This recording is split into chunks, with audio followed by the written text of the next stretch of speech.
Catalunya, Torrents Roa.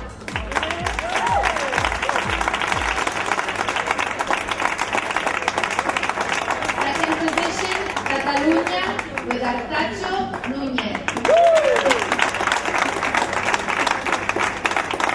Third position, Iceland, Johannesson Gunnarsdóttir.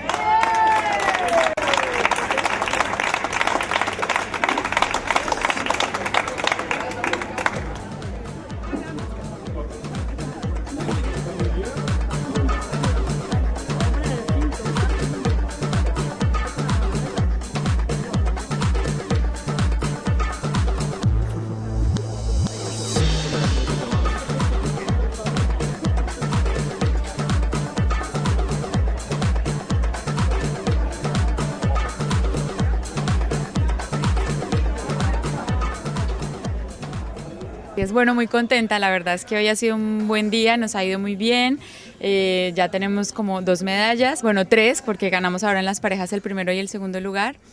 Ha estado muy bien, las pistas las encuentro muy bien, la verdad es que me he sentido muy cómoda jugando y yo creo que en equipo nos estamos preparando muy bien para los territoriales que tenemos el próximo fin de semana.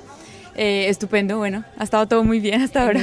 Para el individual estaba yo peleando con una de las jugadoras de Islandia que iba bastante bien hasta la última partida, la verdad es que estaba ahí pendiente. Yo creo que el nivel está muy bien, ¿no?, en los dos países. Pero afortunadamente pues nosotras hemos estado como muy a la altura i bueno, los resultados s'hi han vist. La veritat és que estan molt interessants pel fet de que jugues amb altres seleccions, veus coses diferents, aprens coses i el contacte amb altra gent, la veritat és que és molt interessant. Aviam, les pistes estan bé, l'antepista està molt difícil avui, no sé per què.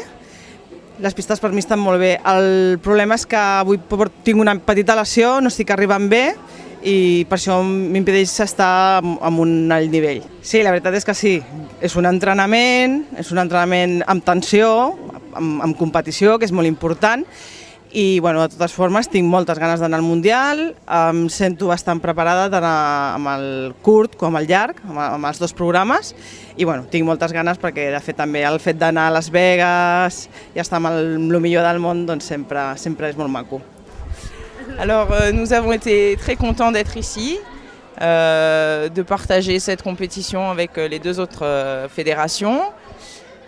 C'était très agréable pour tout le monde, les conditions de jeu ainsi que l'ambiance, et tout était très, très bien organisé. Donc merci beaucoup à la Catalogne qui nous a reçus, même si elles ont un petit peu tout gagné, ce qui est difficile, mais c'était super. On reviendra avec plaisir. Voilà. Molt de patiment, sí, la veritat. No sé, molt contenta, he notat que he jugat molt bé, aprendes mucho, la experiencia es buena, conoces gente que, bueno, te mete presión, no te mete presión, estás ahí pasando unos nervios que no sé, pero es divertido, la verdad, te lo pasas bien, y cuando estás jugando bien, mejor.